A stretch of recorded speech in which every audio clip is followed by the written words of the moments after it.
Alignment is not agreement, and the difference shapes everything about how this prayer works. Agreement would mean the thoughts already in the mind match what God says.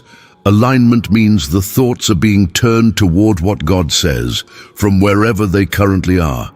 Agreement is a state, alignment is a direction, and you do not have to arrive at agreement before you can practice alignment. You can be in the middle of a thought that is running in the wrong direction and choose to turn it toward God. That turning, repeated, is alignment in practice. The mind in need of alignment this Thursday morning is not a failed mind. It is a human mind in a demanding week, thinking the kinds of thoughts that demanding weeks produce, the worry thoughts, the comparison thoughts, the self-critical assessments, the projections about how the remaining days of the week will go. Those are the thoughts that need directing, not toward suppression, toward God, toward what God says about the situation, the person, the week, the outcome. Aligned. This is Thursday, April 16th, 2 days from the end of the week. The week that began with intention is now producing its feedback. The decisions made earlier are showing their results. The places where Monday's plan met Wednesday's reality are now visible. And Thursday arrives with the accumulated evidence of a week that was neither as good nor as bad as either Monday's optimism or Wednesday's discouragement predicted. God's wisdom looks at the same evidence and sees something different from what the unaligned mind sees. His word declares in the book of Isaiah, chapter 55, verses 8 and 9, that God's thoughts are not the human thoughts, and his ways are not the human ways. As the heavens are higher than the earth, so are his ways higher than human ways, and his thoughts than human thoughts. Higher thoughts, not the same thoughts applied more carefully, a different vantage point entirely. And the mind that is aligned toward those higher thoughts sees the Thursday evidence differently than the mind that is running its own assessment from inside the week. Before we enter this prayer, write in the comments right now, Lord, direct my mind and align my thoughts with your wisdom today. What you see is more true than what my worry tells me. Write it as the chosen orientation, the deliberate turning toward the higher perspective before the lower one gets any more established. Like this video, as an act of choosing the higher vantage point over the week's eye-level assessment. Subscribe to this channel so we can begin every morning together, especially the Thursdays when the week's feedback has arrived and the mind needs something more than perspective. It needs alignment with the God who sees what the feedback was actually for. And share this prayer with someone whose Thursday is arriving with the weight of the week's accumulated evidence pressing down on it. Now let us align the thoughts with the wisdom that sees what the week cannot. Lord my God and my Father, I come before you on this Thursday morning with the thoughts that have been running since Monday, some of them useful, some of them not, some of them accurate assessments of what is happening, others distorted by the anxiety and the fatigue and the accumulated pressure of 4 days of showing up to a demanding week.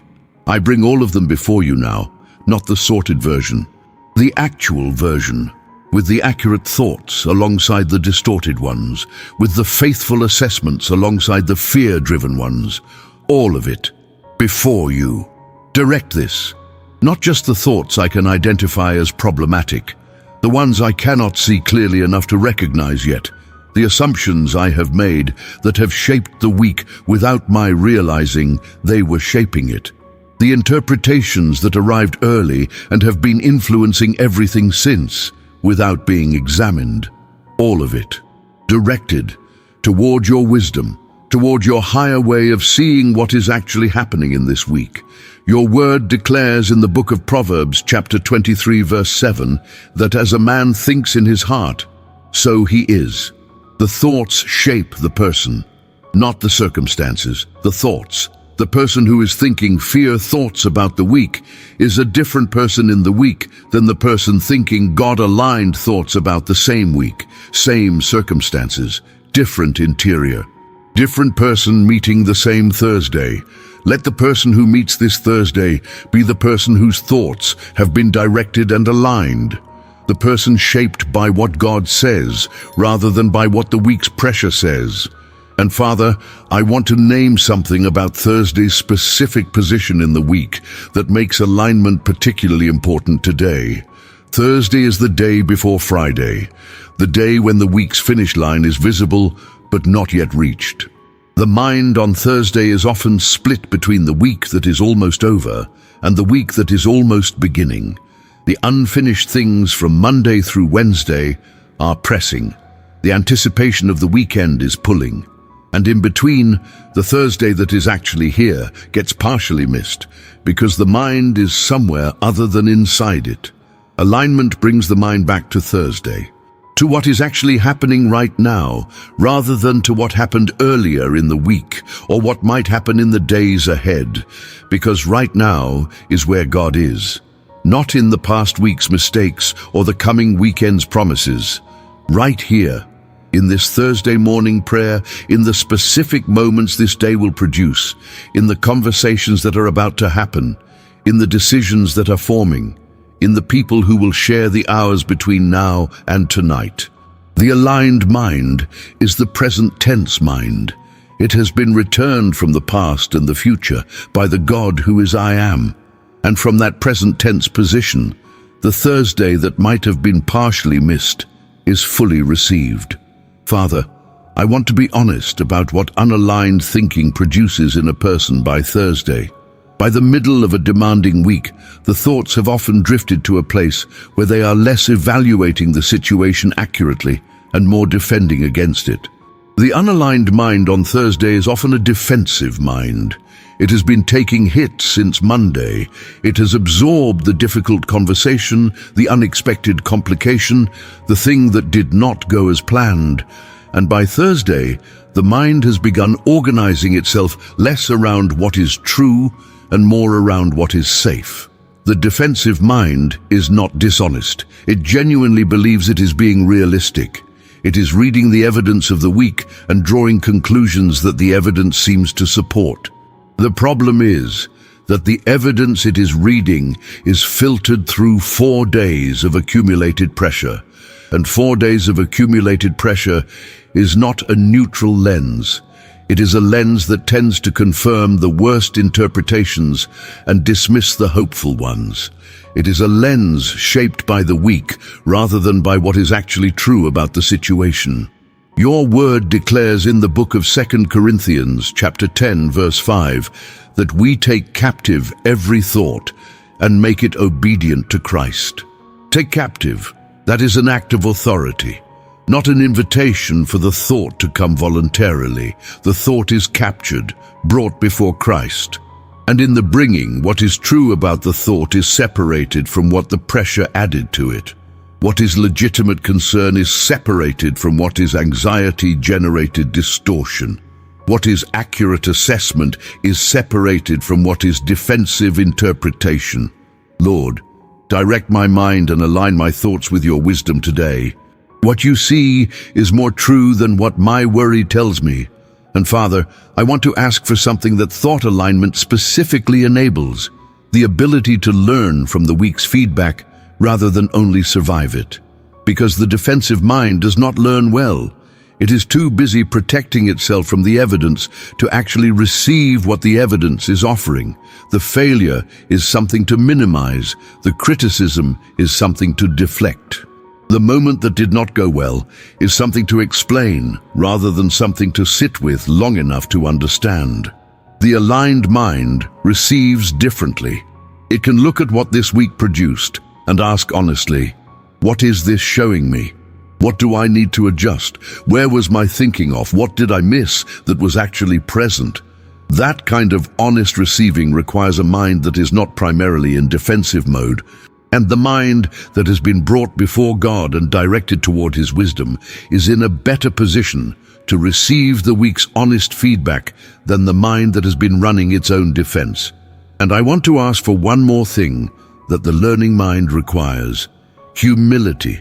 Not the performed variety where the person says all the right self-deprecating things, the actual kind the willingness to be shown something about the week that the unaligned mind was resisting seeing, the openness to being corrected by the evidence rather than defending against it, the teachability that produces growth rather than the defensiveness that produces stagnation. Your word declares in the book of Proverbs, chapter 12, verse 1, that whoever loves discipline loves knowledge, but whoever hates correction is stupid, loves discipline. That is the person who receives the week's feedback as the God-provided information it is, who sits with the uncomfortable evidence long enough to learn from it, who does not rush to the next thing until the current thing has offered what it has to offer. Let me be that learner today, Lord, from the week that is almost over, from the evidence that has arrived, from the Thursday that is here with its specific gifts and specific challenges, both of which have something to teach. Lord, I want to pray now about the specific area where the thoughts most need alignment today. For most people, by Thursday, there is one particular area where the thinking has drifted furthest from what is actually true. The situation that has been assessed and reassessed until the assessment has drifted significantly from the initial reading. The relationship that has been processed through the lens of accumulated frustration until the original good is harder to see. The decision that has been second-guessed so many times that the mind is no longer sure whether the doubt is wisdom or anxiety. God's wisdom sees that situation from outside the accumulation, from the perspective that holds more of the story than Thursday's version of events, from the wider frame that includes the faithfulness that was present in the parts of the week that went well and the grace that was operating in the parts that did not. In the book of Numbers, chapter 13, there is a report that 12 spies brought back from Canaan. 10 of them brought a report shaped by their own fear. We seemed like grasshoppers in our own eyes, they said, and we looked the same to them. They were reporting what they saw, but they were seeing through the lens of their own smallness, and the report they brought was accurate in detail and completely wrong in conclusion. 2 spies, Caleb and Joshua, brought a different report. They saw the same land, the same obstacles, the same formidable inhabitants, but they saw through a different lens. We should go up and take possession of the land, for we can certainly do it. Same evidence, different alignment. The 10 saw the situation through the lens of their own inadequacy. The 2 saw it through the lens of God's faithfulness. Your word declares in the book of Numbers, chapter 14, verse 24, that Caleb had a different spirit and followed the Lord wholeheartedly. A different spirit, not more courage generated from within, a different alignment of the spirit toward God. And the different alignment produced the different report from the same situation. Lord, direct my mind and align my thoughts with your wisdom today. What you see is more true than what my worry tells me. Let my report from this week be the Caleb report rather than the 10 spies report, not the one that is shaped by what the accumulated pressure has been saying about my own smallness, the one that is aligned with what God says about his faithfulness in the situation. And I want to stay with the Caleb and Joshua story for one more moment, because there is something in it that belongs to this prayer specifically. The text says that because Caleb had a different spirit and followed the Lord wholeheartedly, he would see the land he had spied out, and his descendants would inherit it. The different spirit produced a different outcome. Not immediately, eventually. The alignment did not produce instant results. It produced the kind of faithfulness that held through 40 years of a generation's unbelief and still arrived at the destination that the fear-shaped report said was impossible. That is the promise available to the aligned mind, not just for this Thursday, but for the longer arc. The thoughts you align today are contributing to the direction of a trajectory. The person who keeps bringing the fearful and defensive thoughts before God and receiving the higher perspective in their place is moving in a direction that the unaligned person is not. Incrementally, over time, toward the territory that the 10 spies said was unreachable. Your word declares in the book of Isaiah, chapter 43, verse 19, that God says, "I am doing a new thing. Do you not perceive it? I am making a way in the wilderness and streams in the wasteland." A way in the wilderness, a stream in the wasteland. The aligned mind perceives what the fear-shaped report cannot see. Not because the wilderness is not real, because the aligned perspective includes the God who makes ways in wildernesses, who is doing a new thing that the unaligned view has not yet perceived. Align my perception today, Lord. Let me see the new thing. Let me perceive the way being made. Father, I want to ask for something very practical about how the aligned mind moves through the rest of this Thursday. Alignment is not a static state. It is a maintained orientation, like a compass that has been set to true north. The compass does not stop pointing north when the terrain gets complicated. It continues. And the person holding the compass returns to it at each junction to check whether the direction they are moving still matches where the compass is pointing. The aligned mind works the same way. It does not achieve alignment in the morning prayer and maintain it automatically through the afternoon. It returns to the compass, checks the orientation, adjusts the direction when the terrain has pulled it off course. And the adjustment is not a failure. It is the practice. Before the moment today, when the thoughts drift back toward the defensive and the fear-driven, stop, check the compass. Lord, is this thought aligned with what you say is true? And then receive what the check produces. Sometimes it is a correction, sometimes it is a confirmation, but the check itself is the practice that keeps the alignment active rather than passive.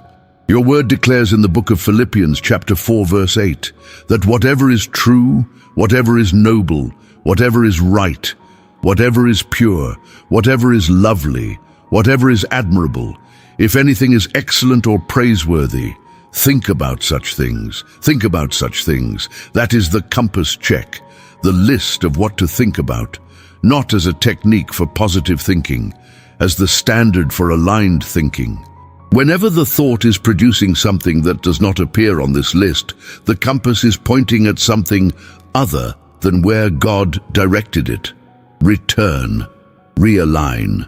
Think about what is true, not about what is threatening, what is true, not about what is worrying, what is noble, not about what went wrong, what is praiseworthy. The aligned mind does not deny the difficult. It places the difficult within the wider frame of what is also true, noble, right, pure, lovely, admirable, excellent.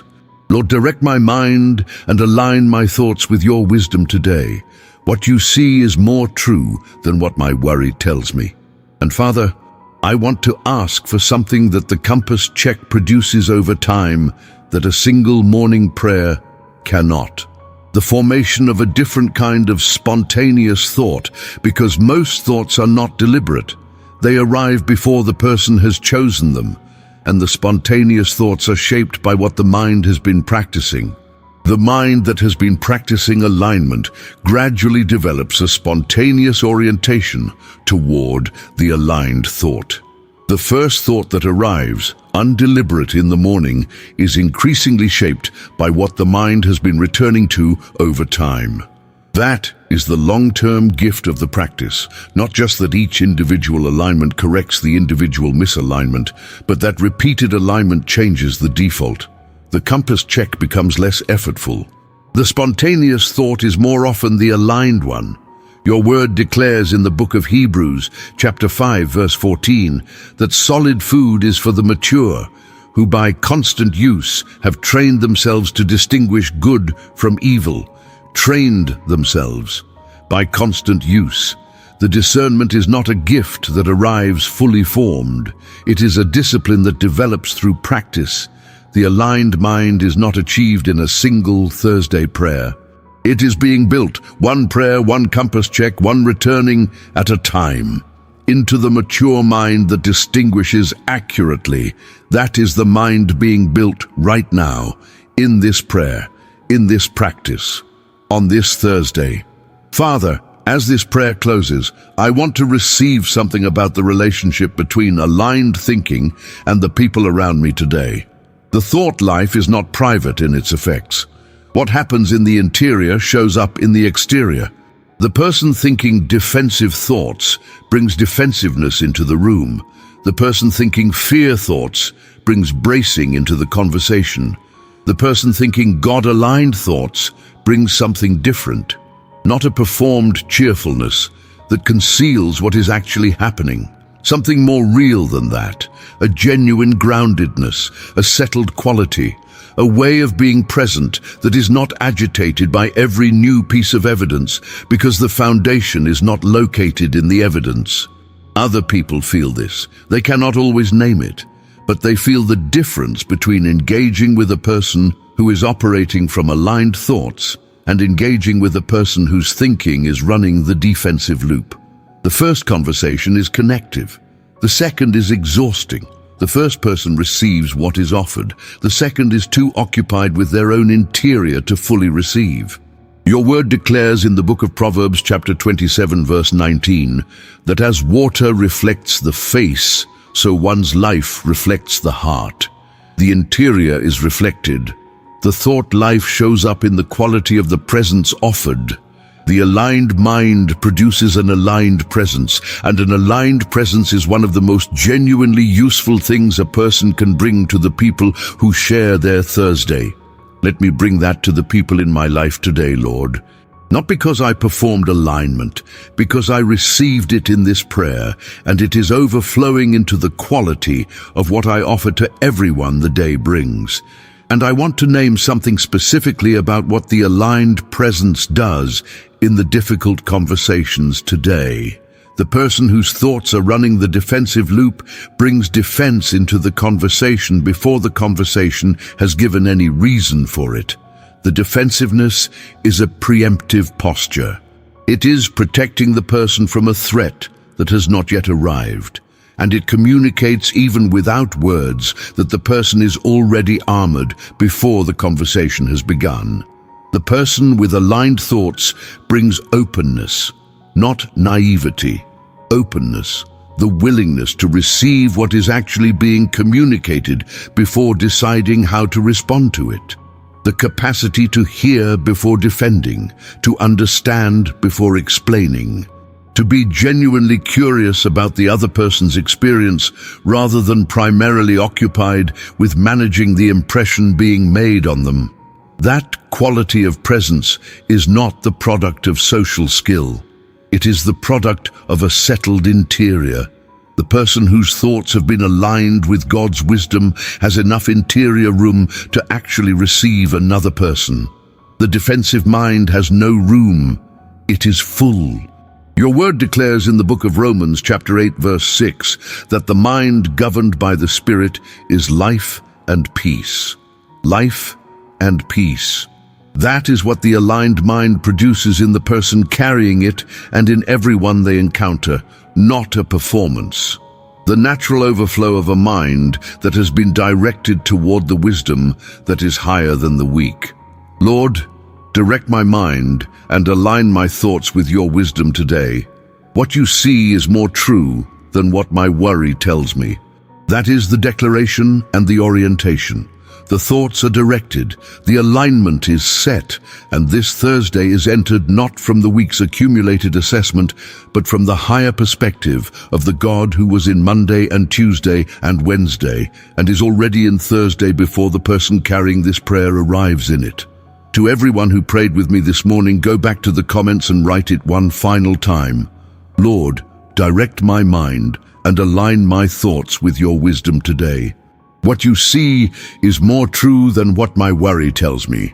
Return to that compass check every time the thoughts drift back toward the fear-driven and the defensive. The aligned mind is available all day. It just requires the returning. Subscribe to this channel and come back tomorrow morning. We are here every day, checking the compass before the terrain requires it. Share this prayer with someone whose Thursday has arrived, carrying the weight of the week's feedback. Not someone who needs solutions to the week's difficulties. someone who needs the higher perspective that sees what those difficulties were actually for. May the Lord direct your mind today with the wisdom that is higher than the week's evidence suggests. May every thought that has been drifting toward defensiveness and fear be captured and brought before Christ and realigned with what is actually true. May the Caleb report be the one you bring from this week. And may the people who share your Thursday receive the quality of presence that only an aligned mind can offer. In Jesus' name, amen.